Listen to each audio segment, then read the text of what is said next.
Hi, thanks for joining us for another episode of Project Management for Small Business. I'm your host, Anthony Pavelich. Today we have with us Scott Cunningham, an entrepreneur and social media marketer whose big focus is on growth hacking and innovating with digital marketing. He loves to keep a positive attitude and lifestyle. He usually spends quite a deal of time keeping up with and getting ahead of social trends and the latest updates. He strives to bring value to others and empower people to pursue their passions and become financially empowered by blockchain technologies. So welcome, Scott. I appreciate you joining me today. All right. And I want to talk to you today about your business, what you do, what's worked for you, what hasn't. So why don't you go ahead and give us a bit of background first? Yeah. So I've been doing social media marketing for about 5 years now.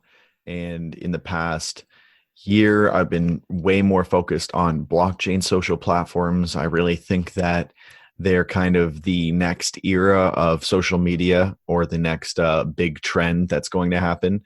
And I've also just been focused on which platforms are really going to give you the best results and the best bang for your buck for the amount of time that you're going to invest. And I found that LinkedIn and Instagram have been huge. So I've been really focused on that in the last few months as well. And I'm just always trying to learn how to get ahead of trends and just be a step ahead in the social game. Great. So what kind of things do you do for your clients? Yeah. So for my clients, typically, in the past, I've been doing a lot of legacy platform work. So mainly just working on like the traditional platforms that we all know, Facebook, Twitter, Instagram, all the classics, just doing anything from channel building, creating accounts to daily management, whatever they need, typically ranging from small businesses to enterprise. But lately I've been getting more into helping businesses on board and figure out blockchain social platforms and just dive into this new space because there's so much opportunity for them to take advantage of. I do think, like you said, I look at LinkedIn and I know a lot of people that they've created accounts, they've never used it, they don't have pictures, they don't have a lot of information on it. So I do think it's a lot of times a missed opportunity for a lot of people. Yeah, exactly. And there's just so much to these platforms that people don't really realize. Like 5 years ago, LinkedIn was purely, well, not purely, but for the most part, it was really just for your resume and you could build a few connections, network a little bit. But now it really seems to be blooming into like an entire full-blown content platform.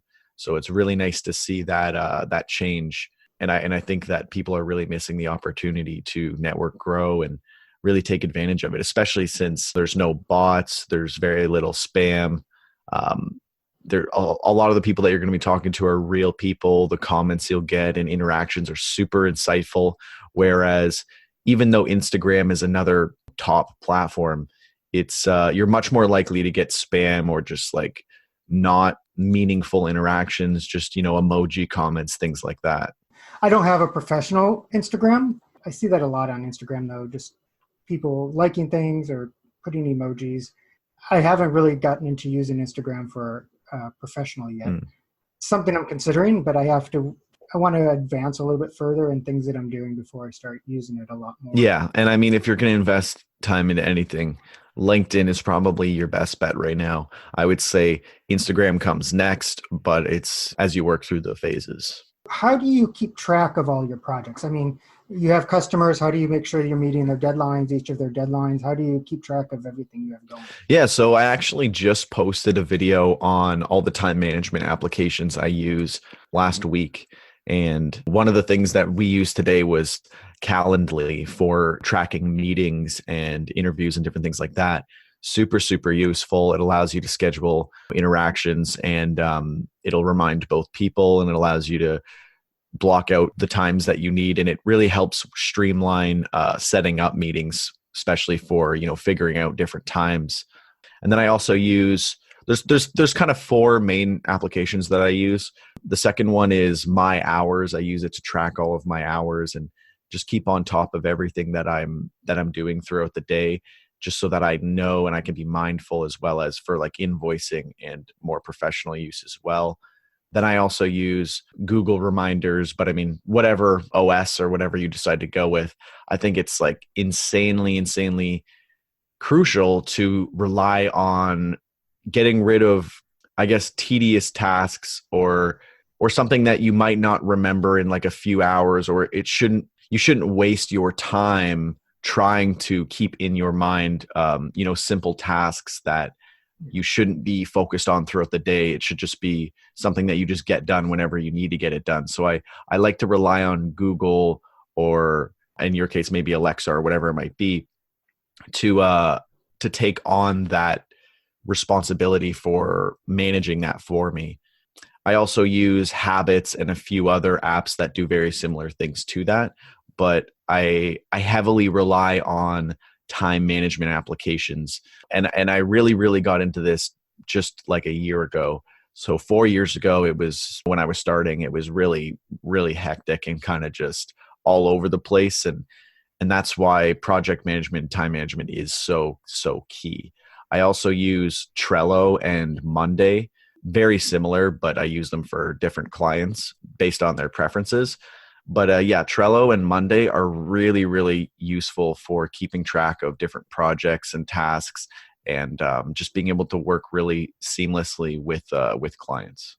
Trello is one thing that I use. I have a couple different Trello boards. The main one that I use, which I have very much color coded. So the blue is for stuff I have to do for the college class I teach. The orange is for the personal things I have to take care of. So I love Trello as well. Yeah. It's easy.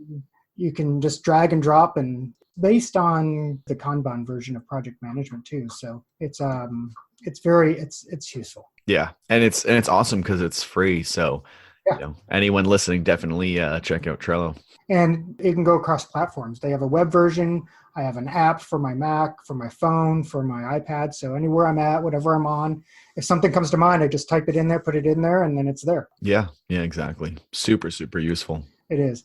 I've seen Monday advertised quite a bit. I haven't tried Monday yet. Yeah, I mean, it is paid. It's a little more in depth than Trello, but I use that with an enterprise client, so it's a little more intensive. We also use Trello for like other smaller projects, but Monday is pretty useful too, although you could probably get everything you need out of Trello.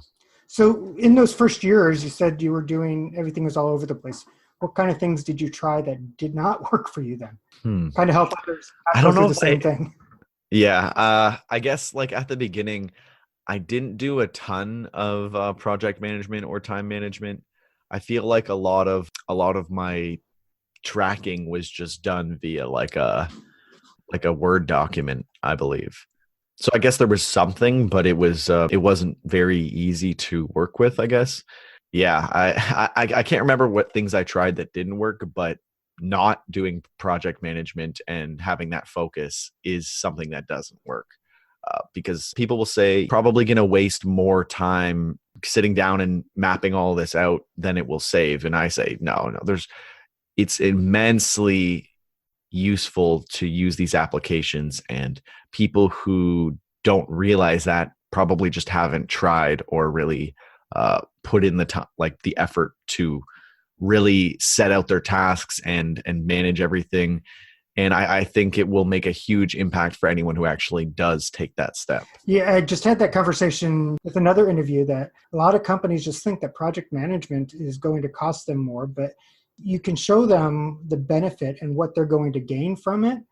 That benefit's going to outweigh any time that they're actually going to put into creating their project management system. Yeah, exactly. And it's just, I would say like, I guess it's hard to quantify exactly, but I would say definitely the amount of time you put in, you're getting a lot of an ROI from that. And I would say you definitely always end up saving more time than you spend. Quantifying project management processes, I have found, is it can be done, but it isn't the easiest to do. It's kind of, there are a lot of things that companies seem to, it's like training, those kind of areas where it's very difficult to quantify how good the training is going to be, or quantify project management. Those are where they do the cuts first. And those are the areas that hurt them the most, and they just don't realize that. But they look at it and they're like, well, we can't quantify the return we're getting, so let's just get rid of this or reduce this. Yeah, exactly. So then, other than what you've already said, you've talked about, the tools you use, which some of them seem to be really good. What is a resource or a tool that you would suggest that you've used, whether it be a book that you've read or a site that you subscribe to, that constantly helps you advance your tools and techniques that you engage with your clients on? A favorite book, favorite site? I guess it's hard to pin down, one specifically, but like just on the top of my mind, something that has been really useful is Buffer, and I use that for scheduling a lot of posts.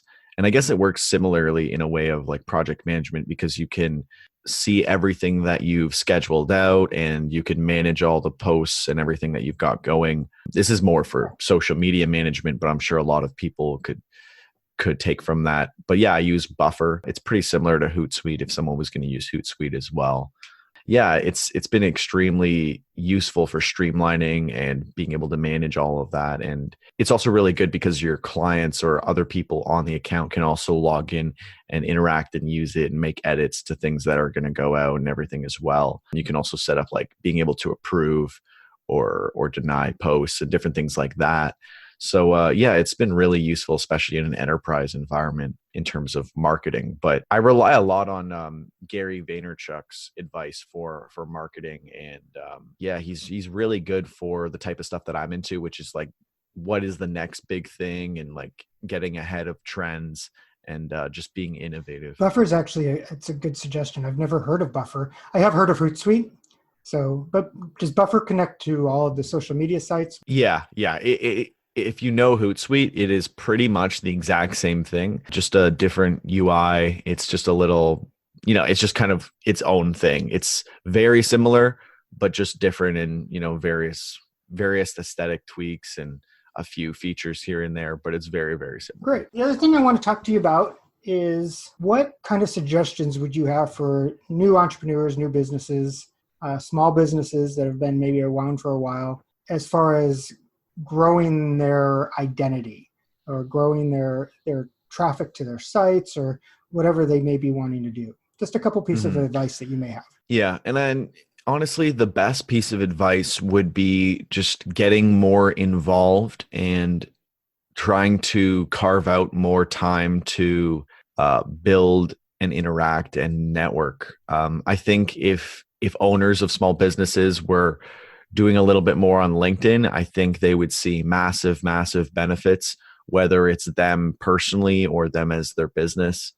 Making a video, sharing something, it's extremely impactful. And if you're going to look anywhere, I would just say go on LinkedIn, because that's where your clients will be, your customers, and that's the type of content that that's the place that would be really good for sharing content from a business or someone who's growing their business. And yeah, I honestly think that LinkedIn is probably the number one place that you could do that right now. Well, it's because of you that I actually shared my first video. So yeah, that's awesome. Something I've been thinking about doing, and I knew what I wanted the video to say. More of a self-conscious thing that you have to step over that line and actually do it. Mm-hmm. I don't know how most people feel about this, but I hate the sound of my recorded voice. Yeah. So. Yeah, that's something that you get over eventually. Yeah. Normally everyone, like including myself, when you first hear yourself, you're like, that's not right. Like I have to fix that or something. Like that doesn't make sense, It's like, I really sound like that? Yeah. It's like the first time, when you start with cell phones and you start setting up your own voicemail and you call in to make sure your voicemails are working. You're like, that's not me. Yeah. Yeah, exactly. I sound different in my head than I do, I guess, on recording. Yeah. So that's, I think, the biggest hurdle I've always had was the recording of my own voice. I didn't like the way it sounded. Yeah. And yeah, I always say, like in the video that I said to tell people to start making videos, even if you don't want to put out the first video, just recording it even is a huge milestone. And then just trying to push a little further each time, maybe the next time or the third time or whatever, they actually put out the video.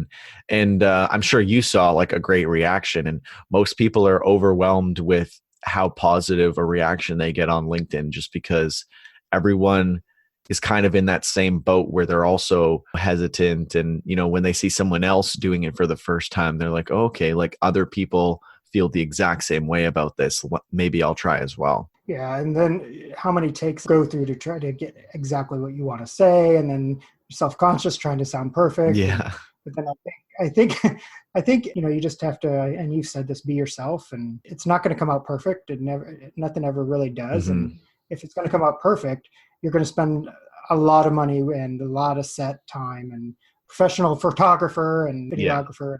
So yeah, no, it's just. Yeah. And honestly, it's a learning process. Like I use the concern about whether or not it was perfect. I use that as a way to improve rather than to stop myself from creating. So like I'll look back at my video and I'll be like, damn, like I said, this many times or whatever it might be. And then use that as motivation for the next video to improve rather than getting so caught up on one video that you don't even get a video out, or it takes you like weeks to get one video. It's better to put in that content because you also want to actually be putting something out and be consistent.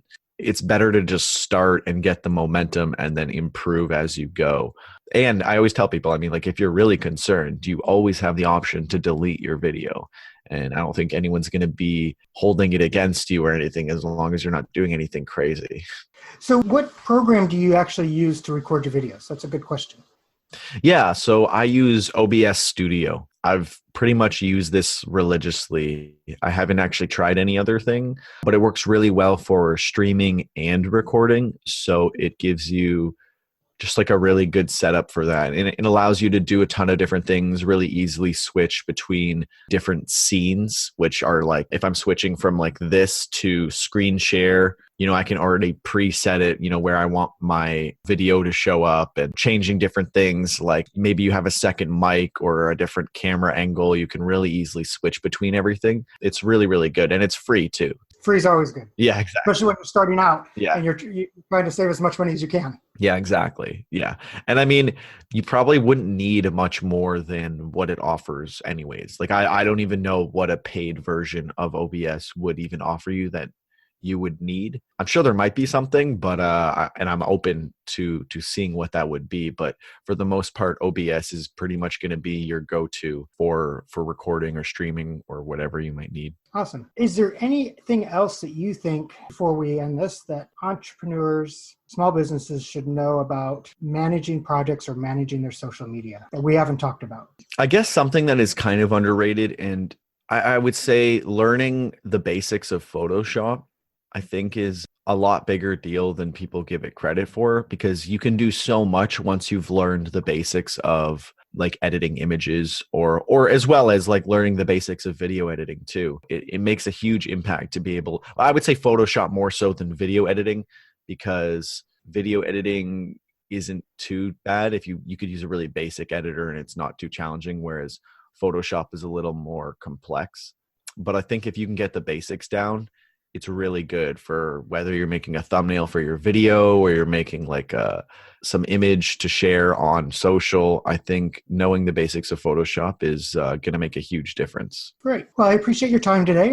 Thank you for all your tips and advice and the programs you've talked about. I'll put links into the comment section so that people can actually find out more information about these tools. But why don't you tell everybody where they can get a hold of you at? And then I'll also include that into the comment section. Yeah, for sure. You can find me on pretty much any platform just by searching up at Scott C Business, Scott C Business. You can find me on literally any platform, but feel free to contact me on LinkedIn or wherever you feel.